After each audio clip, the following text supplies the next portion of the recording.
Welcome to The Explainer. Today, we're jumping into what's basically a survival manual for modern politics.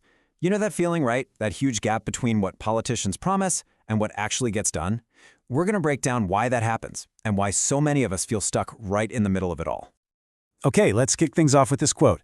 It really gets to the heart of the problem, doesn't it? Politicians promise us heaven, but then they pass laws that feel a lot more like, well, purgatory. But here's the kicker, the really interesting part. The source argues this isn't just their fault. It's a mirror showing us what we, the voters, have decided to settle for. So that leads us to this really big problem. In a lot of democracies, we're told, hey, you have to vote. But thinking critically about who or what we're voting for, well, that part's often treated as optional. It creates this bizarre situation where we're forced to make a choice, but we're not always given the tools to make a good choice. And the consequences of that, as we all know, are very, very real. All right, Section 1. How on earth did politics become this giant reality show? To really get a handle on it, we've got to look at the sellers first, the politicians themselves. They've figured out that in today's world, spectacle and drama often grab way more attention than solid, substantive ideas. And check out this comparison. It's pretty eye-opening. On one side, you have what the source calls a mature democracy. Think Finland. Here, politics is a real competition of ideas. It's all about civic education, debating innovation. But then you have the spectacle democracy, like in Chile. And that's a totally different ballgame. It's not about ideas, it's about viral phrases, shouting matches on TV, and winning the news cycle. Substance gets swapped out for catchy slogans. You know, this whole thing actually has a name. A political scientist named Giovanni Sartori called it video politics way back. It's this idea that politics has morphed from being about governing into a battle for screen time. Candidates get packaged and sold just like products, and the winner is usually the best communicator, the one with the best marketing team, not necessarily the one with the best ideas or the most solid plan. The sociologist Max Weber actually laid out what he thought were the 3 essential qualities for anyone in politics. But look what happens to them in this spectacle-driven system. First, you need passion.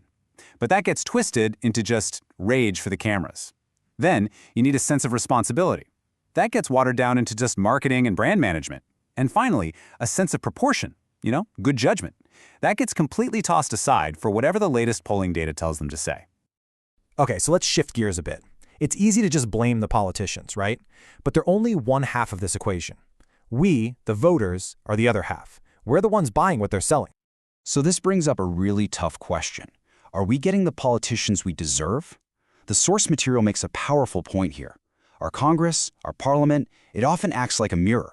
It doesn't just reflect the people we elect, it reflects us, our choices, our priorities.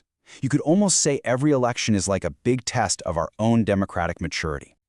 This chart here does a great job of laying out the 2 paths we can take as voters. Are you more of a settler? Do you find yourself swayed by that made-for-TV empathy, those fiery speeches, or just voting along party lines? Or are you a thinker? Someone who's actively looking for genuine empathy, a consistent track record, technical know-how, and really importantly, the ability to actually listen and talk to the other side. And this is where it all leads. This Hannah Arendt quote is so powerful. She talks about the banality of power. What does that mean? It's not about some grand evil conspiracy. It's about something much more mundane, but just as dangerous. It's a system where lawmakers pass bills they haven't even read, where citizens vote for someone without remembering the promises they broke last time. It's basically institutionalized thoughtlessness. Okay, so we've diagnosed the problem pretty thoroughly, but what's the cure? Is there a way out of this? The source says yes, there's an antidote to all this populism and spectacle. And no, it's not another quick fix or some flashy new promise. It's something much deeper. So what are we talking about here? The real change isn't about passing a bunch of new laws. It's about building our democracy on a stronger foundation. And that foundation has 3 core pillars. First, education, so we can all be informed citizens. Second, ethics, to make sure power is held accountable. And third, reason, so that we're making decisions based on facts, not just gut feelings. And when you have those pillars in place, look what happens. Accountability becomes a real thing. In a truly developed democracy, if a politician gets caught in a major lie, it's not just a bad news cycle they have to manage. It's a career-ending event. They have to resign. The ethical standard is just that high. The philosopher Jürgen Habermas put it really well. He basically said that our civic duty doesn't just end the moment we leave the voting booth. A healthy democracy requires us to stay engaged. We have to keep questioning, keep demanding more from our leaders, and, this is a big one, we have to remember what they did, not just what they're promising to do next. All right, this is the part where it all comes together. This is the practical, empowering takeaway. What can you actually do about all this? Well, if the disease is thoughtlessness, then the cure is to think. And the source argues that in today's world, that's nothing short of a revolutionary act. So here it is. This is like your personal toolkit for better voting. It's not a magic wand, but it's a super powerful checklist. Instead of getting swept up in slogans, you can run candidates through these 5 points. Number 1, are they coherent? Do their actions actually match their words? 2, are they competent? Do they really understand the issues? 3, are they transparent? Or are they hiding their real interests? 4, is that empathy real or just an act for the cameras? And 5, can they actually have a dialogue? Can they listen to people who disagree? Using this is how we stop being just consumers of politics and start being active citizens. So, when you boil it all down, the main takeaway is this.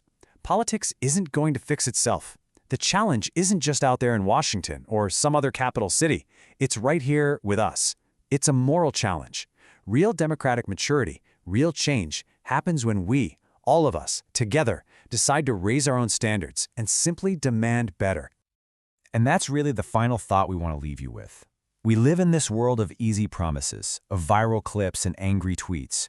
In a world like that, is thinking for yourself the most revolutionary act of all? Maybe the most powerful thing we can do is just to pause and to think before we cast our vote.